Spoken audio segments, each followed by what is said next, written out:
Hawkins was once just a quiet town, the kind that faded into the background of everyday life. But now, as you drift closer, you can feel it differently. This is no longer a place of simple routines and familiar streets. Hawkins has become a fracture in reality itself, a place where memories linger too long, where fear leaves an echo, and where time never fully moves on. Stranger Things Season 5 does not begin a new battle. It returns to an old wound, one that first opened in 1983 and was never allowed to heal. If a world is shaped by human fear, what happens when that fear is never released? If you enjoy these journeys, please like, share, and subscribe. Tell me where you're listening from, what time it is, and the topics you'd love to explore. Your thoughts may guide our next adventure. To boost at the upside down, we must let go of the idea that it is a place of punishment or a fully formed parallel world. It is neither a hell nor an alternate reality living alongside our own. The upside down is something quieter and far more unsettling. It is a frozen reflection, a shadow of Hawkins, preserved at a single moment in time, November 6th, 1983. On that day, the town did not simply experience an accident. Reality bent, and a copy was taken, not of buildings alone, but of emotional residue. In this reflected world, time does not move forward. It does not age, repair itself, or decay in the way living places do. Instead, everything remains suspended, as if held inside a memory that refuses to fade. Streets remain where they were, rooms stay exactly as they were left, but life is missing. There is no growth, no warmth, no renewal, only the stillness of something remembered too clearly for too long. The upside down exists the way a traumatic memory exists, vivid, detailed, and unable to progress. At its center, the upside down does not operate like a kingdom with a ruler or a battlefield with opposing sides. It behaves more like a collective nervous system. Every creature, every vine, every movement is part of a single distributed awareness. No being inside it truly stands alone. Each entity functions as a node, receiving, transmitting, and reacting to signals across the entire system. Pain felt in one place is echoed everywhere. Disturbance never remains local. It spreads. Within this structure, Vecna is often mistaken for the architect, but he is not the creator of the system. He did not design the upside down. Instead, he synchronized with it. He aligned his own fractured consciousness with an existing network that already knew how to store fear, guilt, and isolation. Vecna did not invent the hive mind. He learned how to speak its language. In doing so, he became both powerful and trapped, amplified by the system, yet bound by its rules. This brings us to the world's core metaphor. The upside down is not evil by design. It is the physical manifestation of unprocessed pain. It feeds on what is avoided rather than confronted, fear that is never named, guilt that is never released, isolation that becomes identity. These emotional states do not disappear simply because time passes in the real world. Instead, they accumulate until they require space to exist somewhere else. Hawkins, meanwhile, continues to live. People grow older, days move forward, streets are repaired, but scars remain. Some wounds are visible, others internal. The town becomes a place that functions, yet remembers. In this way, Hawkins and the Upside Down are not enemies. They are two halves of the same event, one that moved on and one that stayed behind. And as long as what was left behind remains unresolved. The boundary between them can never fully close. Hawkins was never attacked all at once.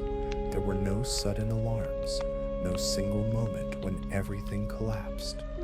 Instead, the change arrived quietly, almost politely, moving layer by layer, as if the town itself were being studied before it was altered. The invasion did not rush. It waited, it observed, and then it began at the edges, where no one was really looking. The first layer was the streets. Roads that once carried familiar routines began to fracture, not only in their surface, but in their meaning. Public spaces lost their neutrality. Corners that once felt ordinary started to feel watched. The sidewalks still existed. The buildings still stood, but something essential had shifted. The streets no longer belonged entirely to the people who walked them. They became transitional spaces, areas that connected one place to another, but no longer offered safety on their own. As this sense of unease settled into the open spaces, it slowly moved inward. The second layer was the home. Houses are meant to be boundaries, separating the outside world from the private one. In Hawkins, that boundary thinned. Walls stopped feeling solid. Bedrooms no longer promised rest. Living rooms, once filled with routine sounds and quiet comfort, became fragile. The idea of privacy weakened, replaced by the feeling that even closed doors could no longer guarantee protection. What made this stage especially unsettling was that nothing appeared visibly broken at first. The furniture remained, the lights still turned on, families continued to gather at tables, yet the meaning of home began to erode. A place designed to shelter became something temporary, as if it could be taken away without warning. The town did not lose its houses. It lost the confidence that those houses could hold what mattered inside them. The final layer was the most subtle and the most damaging. The invasion reached memory. These were spaces no one could see or lock. Old moments resurfaced without invitation. Emotions once buried returned with unfamiliar weight. Fear slipped into recollections that had once felt safe. The past itself began to feel unstable, as if it could be altered simply by being remembered. At this point, Hawkins was no longer defined by what stood on its map, but by what lingered in the minds of its people. Familiar places became reminders rather than refuges. Comfort turned conditional. The town continued to exist physically, but its emotional foundation weakened. People still lived there, but fewer felt truly at home. Hawkins did not fall because its buildings were destroyed. It fell because the invisible layers that made those buildings meaningful were slowly stripped away, street by street, room by room, memory by memory. The town lost the quiet assurance that allowed its residents to say, without hesitation, "This is where I belong." The Upside Down mirrors Hawkins closely enough to feel familiar, yet every detail reveals what is missing. Streets align where streets should be. Buildings stand where buildings once mattered. The layout is correct, but the purpose is gone. This is not a distorted nightmare version of the town. It is something quieter, more unsettling, a copy stripped of life. There is no natural light here, no sunrise, no gradual shift from morning to evening. Illumination exists only as a dull ambient glow, as if the world forgot how brightness works. Without light to mark passing hours, time loses its meaning. Nothing signals change. Nothing suggests progression. The Upside Down does not move forward, and it never looks back. It simply remains. There is also no movement that belongs to life. No wind that feels intentional. No sounds of routine or presence. The silence is not dramatic.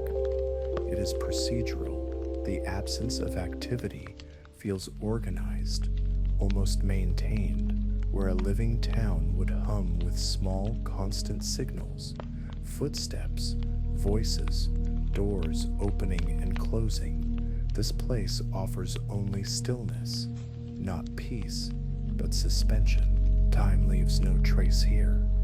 Buildings do not age. Walls do not slowly weaken. Objects are not worn down by use, because nothing is ever used. A chair remains exactly as it was, neither more broken nor more intact than the moment it was copied. Streets do not gather debris. Windows do not crack further. The world does not decay, but it does not heal either. Every structure stands as if it has been abandoned for only a moment, yet that moment stretches endlessly. There are no signs of repair, no attempts to restore what once was functional, not because repair is impossible, but because the concept no longer exists. Restoration requires intention, and intention belongs to living systems. The upside down does not intend, it preserves. This is why it cannot be called a place of life. It does not support growth, adaptation, or renewal. Instead, it functions like an archive, holding everything exactly where it was left, without interpretation or mercy. Each building becomes a container for absence. Each room becomes a record of something that ended without closure. The upside down is not where things go to continue existing. It is where they are held at the precise moment they stop, a snapshot taken at the instant life withdrew, before decay could begin and before healing could occur. In this way, the architecture does not represent destruction. It represents interruption. An interruption, when stretched indefinitely, becomes its own form of loss. The gates are often described as doorways, but this description misses their true nature. They are not entrances designed to be opened, nor passages meant for travel. Gates behave less like doors and more like injuries. They resemble cracks in a surface that was never meant to break, tears in fabric stretched beyond its limits, wounds that were never given time to heal. A gate does not announce itself. It does not arrive with intention or strategy. There is no declaration of invasion, no sense of a battle beginning. Instead, it appears quietly. Where pressure has built for too long, reality thins. Not because it is attacked, but because it has been strained. The gate forms the way a fracture forms, at the weakest point, where stress has accumulated unnoticed. This is why gates do not truly open. They do not swing wide or invite something through. They simply exist, allowing instability to spread outward. Through them, fear seeps rather than charges. Memory leaks rather than floods. The effect is gradual, persistent, and difficult to reverse. The longer a gate remains, the more familiar its presence becomes, until instability feels normal. At each gate, two realities overlap, not fully and not cleanly. The physical world remains visible, but altered. Sounds carry differently. Space feels heavier. The air itself seems aware. These are not places where one world replaces another. They are places where both attempt to occupy the same space, creating tension that never resolves. Within this overlap, memory and fear find paths to escape. Thoughts that were once internal gain weight. Emotions that belong to the past resurface with new intensity. The gate does not create these feelings. It gives them somewhere to go. It becomes a point of release, for what could not be contained any longer. Gates persist because something remains unfinished, a truth not spoken, a loss not accepted, a guilt not released. They are sustained by unresolved states, by moments that were never allowed to end properly. As long as these internal fractures exist, the external ones cannot close. This is why sealing a gate is not a simple act. Closing the physical breach does little if the underlying tension remains. Without resolution, the wound reopens elsewhere. Reality does not forget its injuries. It carries them forward, replicating them until they are addressed. When a wound heals, it leaves a scar, proof that something once broke but was given time to mend. Gates deny reality that process. They freeze the moment of injury, holding it open indefinitely. And as long as the wound remains exposed, reality cannot fully close around it. Only when what caused the fracture is faced, released, and allowed to pass can the surface begin to seal. Until then, the gate lingers, not as an enemy, but as a reminder that something was never finished. Will Byers was not simply the first to disappear. He was the first point of contact, before monsters had names, before theories formed, before anyone understood what had happened. Will's consciousness touched something that had no shape of its own. In that moment, the Upside Down did not invade Hawkins. It learned it. Will's role is often misunderstood as passive, as though survival were his only contribution. But survival was only the beginning. When Will was taken, the parallel world had no familiar structure. It was raw, undefined, unable to reflect anything human. Will's fear, his memories, and his perception became the material it needed. Through him, the Upside Down found a reference point. This is why the parallel world looks the way it does. Streets align, rooms repeat, buildings stand where they should. Hawkins was not copied through architecture, it was imprinted through perception. The Upside Down carries the shape of the town because it carries the shape of Will's understanding of home, safety, and loss. He did not choose this role, but it was assigned the moment his mind became the bridge. Will's continued sensitivity to Vecna is not a power in the traditional sense. It does not grant control or advantage. Instead, it behaves like resonance, a lingering vibration between two structures that were once forced into alignment. The connection was never fully severed, it merely quieted. When Vecna stirs, Will feels it not because he is being targeted, but because part of him still exists on the same frequency. This connection is not active communication. It is background noise, a pressure behind the eyes, a chill that arrives without explanation. Will does not receive messages. He experiences interference. His awareness becomes a diagnostic signal, indicating when the boundary between worlds is under strain. Because of this, Will does not fully belong to either side. He returned to Hawkins, but he did not return untouched. His body crossed back, but his imprint remained behind.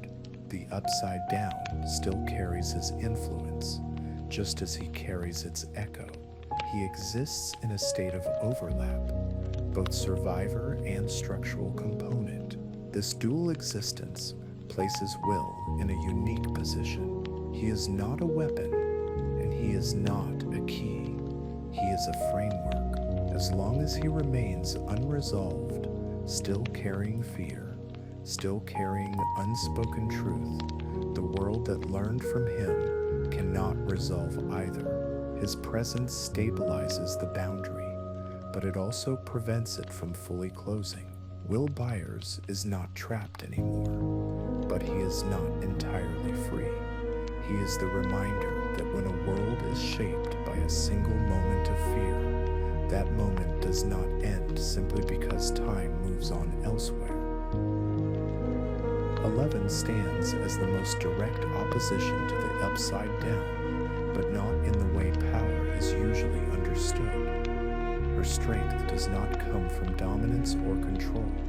It comes from misalignment. She does not belong to the system she is fighting, and because of that, she cannot be absorbed by it. The upside down operates through resonance, through shared frequencies of fear and isolation.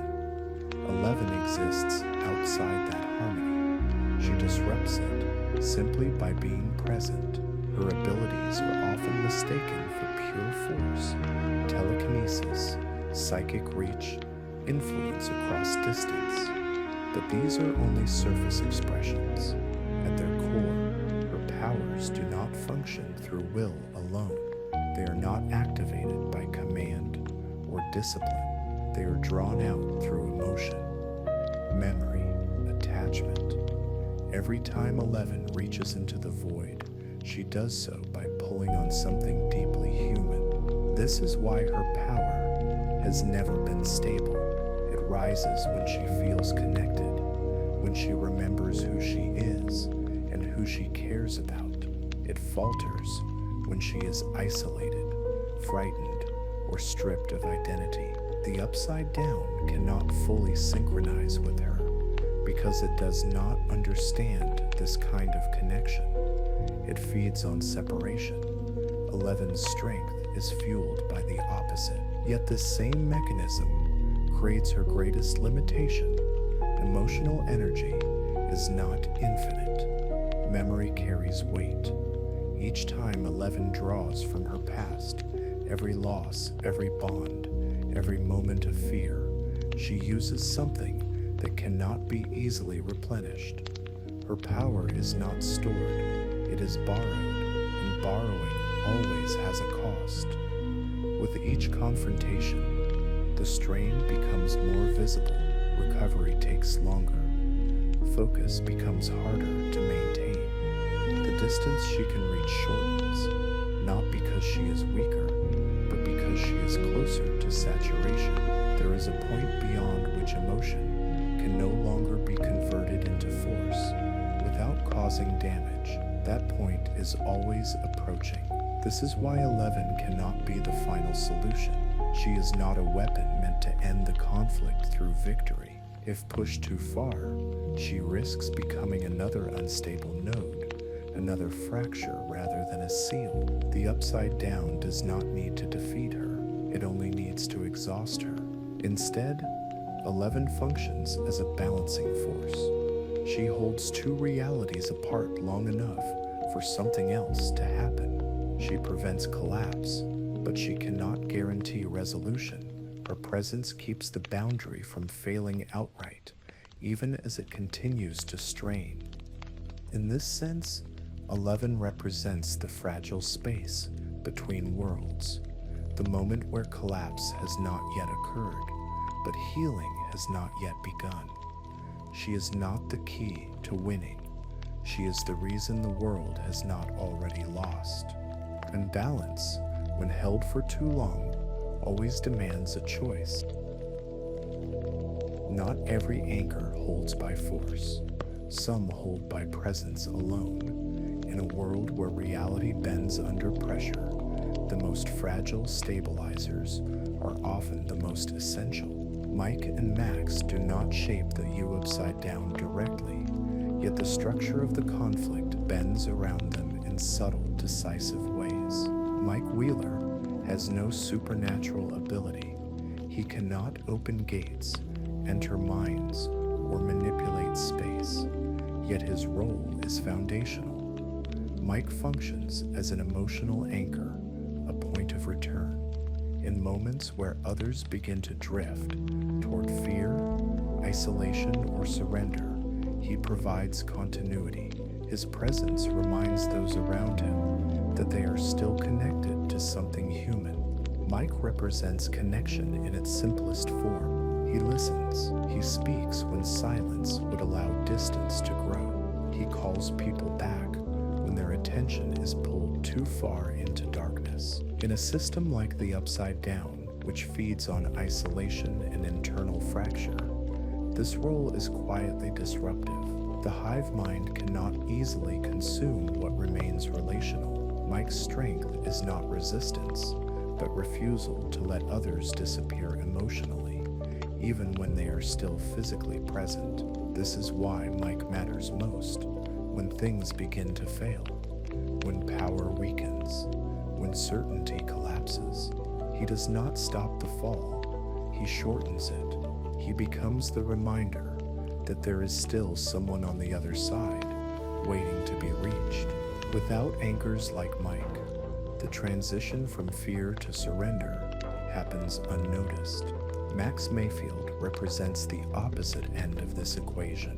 Where Mike holds others in place, Max reveals what happens when an anchor is pulled away. Her condition is neither death nor survival in the traditional sense. Her body remains, but her awareness does not fully return. She exists in suspension, caught between presence and absence. Max's state demonstrates a critical rule of this world. Reality is not defined by the body alone. Consciousness can be displaced. Memory can be isolated. A person can be alive and yet unreachable. Her trapped awareness suggests that the Upside Down is capable of holding identity itself, not just fear, but selfhood, through Max. The story makes something clear. When the anchor is removed, life does not end immediately. Instead, meaning erodes first, recognition fades, orientation disappears, the self becomes fragmented, waiting for a signal that may or may not come. Together, Mike and Max form a quiet framework. One pulls people back, the other shows what happens when no one can. They reveal that the true cost of this conflict is not measured in lives lost, but in identities displaced. When an anchor breaks, the first thing to vanish is not breath, but the certainty of who you are and where you belong. The Upside Down does not respond to movement, noise, or intention. It does not awaken because someone opens a door or crosses a boundary.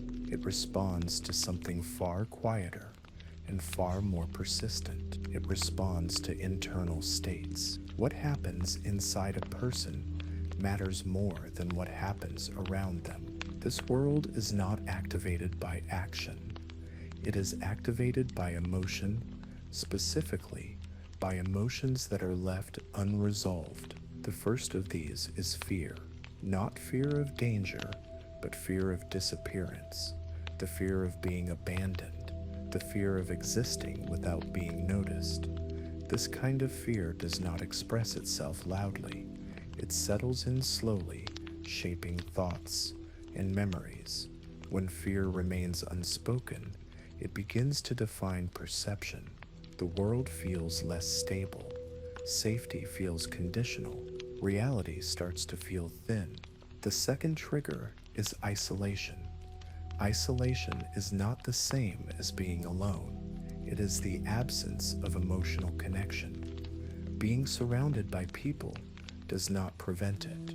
Isolation occurs when there is no one who truly sees you, no one who responds to what you are carrying. In this state, the mind turns inward. Thoughts loop, feelings echo without release. The absence of connection creates pressure, and pressure seeks an outlet. The third trigger is unresolved guilt. These are not crimes or grand betrayals. They are smaller, heavier things. Words never spoken, apologies never offered, moments where someone wishes they had acted differently. Guilt that has no resolution does not fade. It remains active, replaying itself in memory Each repetition reinforces it, giving it weight.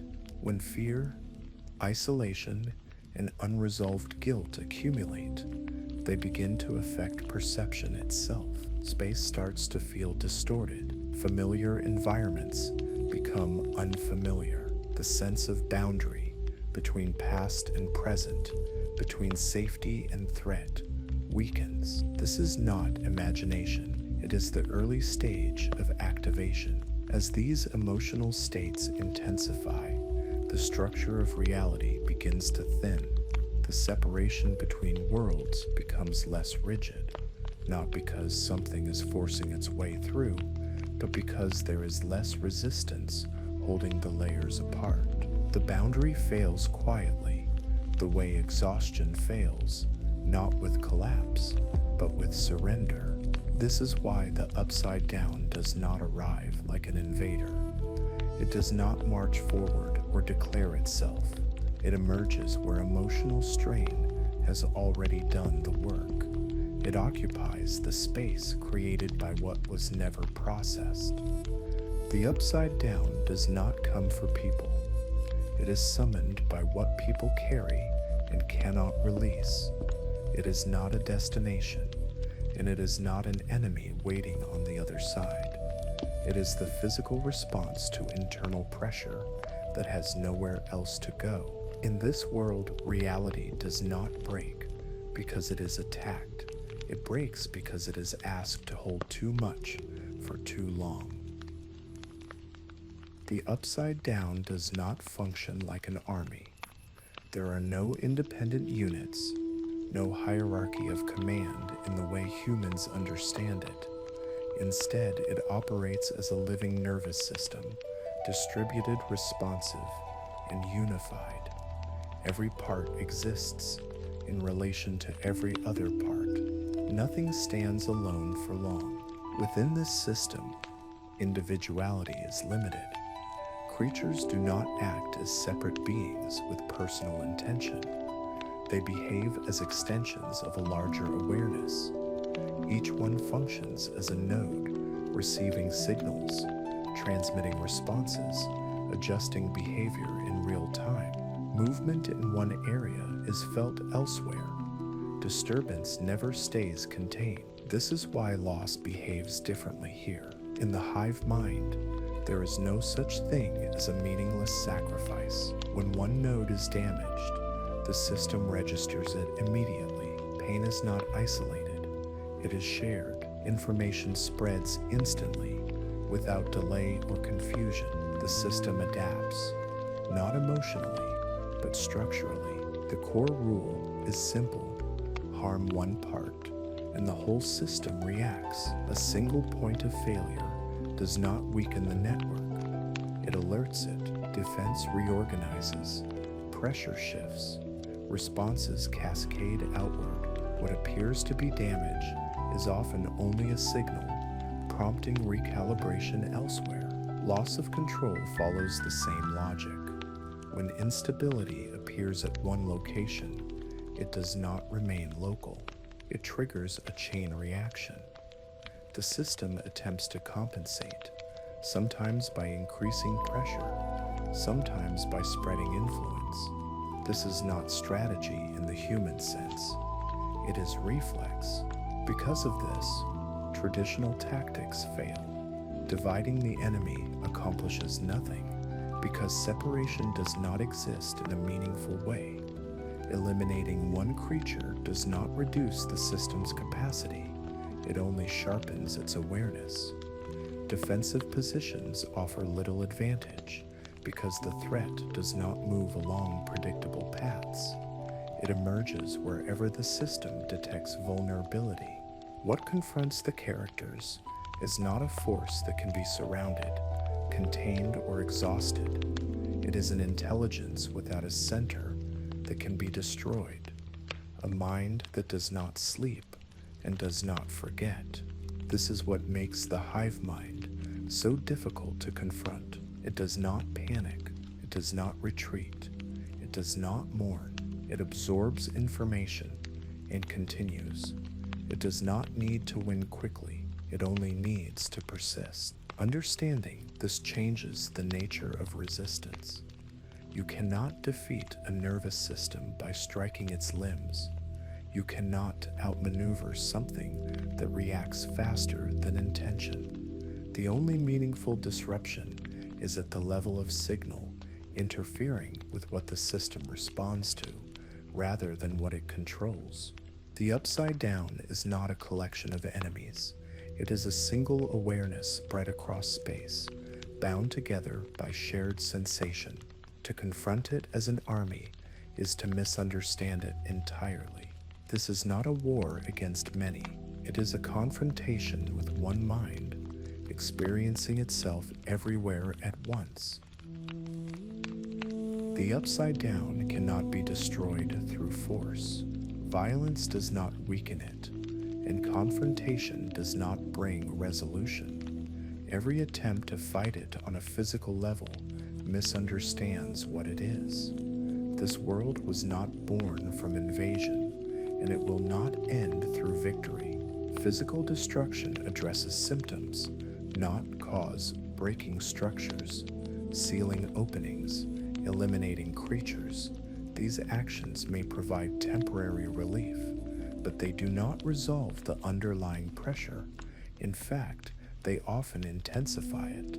Every strike sends a ripple through the system. Every act of force becomes another signal, another vibration within the hive mind. The system does not collapse under impact. It responds. Violence adds noise, and the upside down is designed to react to noise. This is because the source of the world is not material. It is emotional. Fear, isolation, and unresolved memory are not things that can be crushed or burned away. They persist when ignored. They strengthen when suppressed. Attempting to erase them through force only deepens the imbalance that allowed the world to exist in the first place. The only way to end the upside down is not to defeat it, but to disconnect from it. This disconnection does not happen through denial. It requires confrontation. The emotions that sustain the world must be faced directly. Fear must be acknowledged rather than avoided. Isolation must be broken through genuine connection. Guilt must be named, understood, and released. These acts do not look like combat. They look like stillness, like honesty, like choosing to remain present when it would be easier to turn away. Memory plays a central role in this process. The upside down feeds on what is trapped, moments that never reached closure. Releasing those memories does not mean forgetting them. It means allowing them to complete their cycle, to move from repetition into acceptance. When memory is freed, it stops generating pressure. As this happens, the hive mind begins to lose coherence. Without unresolved emotion to resonate with, its signals weaken. The network no longer finds points of alignment. The vibrations that once synchronized the system fall out of phase. The world does not collapse dramatically. It simply becomes unsustainable. The upside down does not need to be sealed shut. It fades when there is nothing left to hold it open. This is why its ending cannot feel like triumph. There is no final blow, no moment of conquest. The world does not fall because it is beaten. It dissolves because it is no longer fed, no longer needed, no longer sustained by what people carry inside themselves. In this way, the resolution is quiet, almost imperceptible. The boundary thickens, not because it is reinforced, but because there is no longer pressure against it. Reality closes naturally, the way a wound closes when it is finally allowed to heal. The upside down ends not in defeat, but in absence, when there is nothing left for it to hold. Everything that once felt separate begins to move toward the same center. The story no longer unfolds in parallel lines.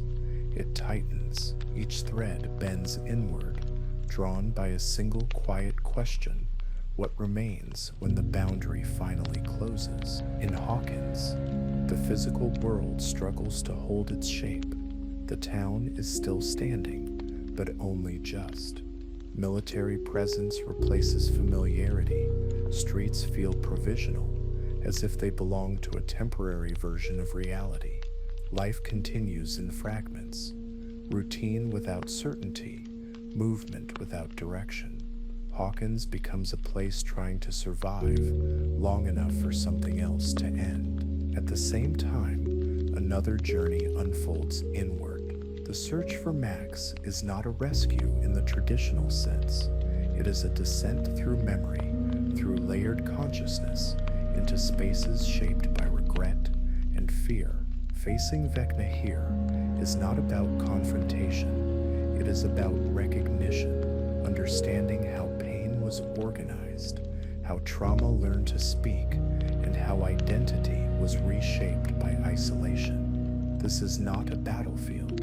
It is an interior landscape where outcomes depend on attention rather than strength. Beyond both of these lies Dimension X, the place before definition. Will's path leads not forward, but backward, toward the origin of the connection itself. This is not a quest for control. It is an encounter with first contact, the moment where fear, imagination, and raw potential aligned. Here, the question is not how to end the world that followed, but whether it can be allowed to rest. As these fronts converge, something becomes clear. Removing Vecna does not resolve the system.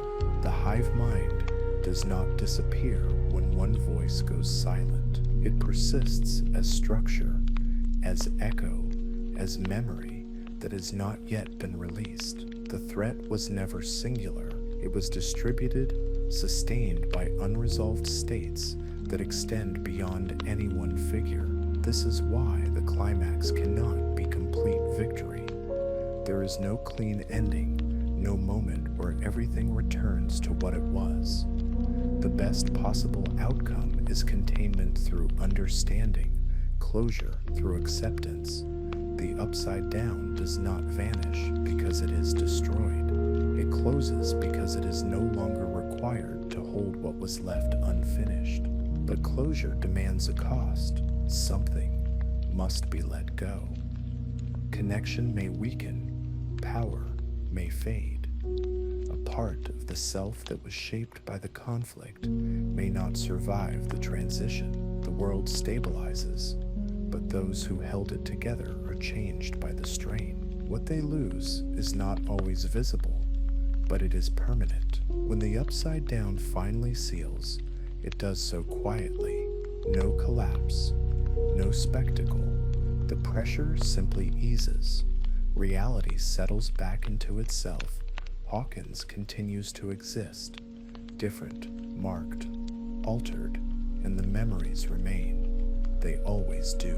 The end is not defined by what is defeated, but by what is carried forward long after the boundary is gone.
Stranger Things never asks how to destroy evil. It asks something far softer and far more difficult. What happens when pain is held for too long, when it is carried quietly and no one dares to look at it directly? The story does not end with answers, but with understanding. Hawkins still exists. The walls remain. Life continues in small, ordinary ways.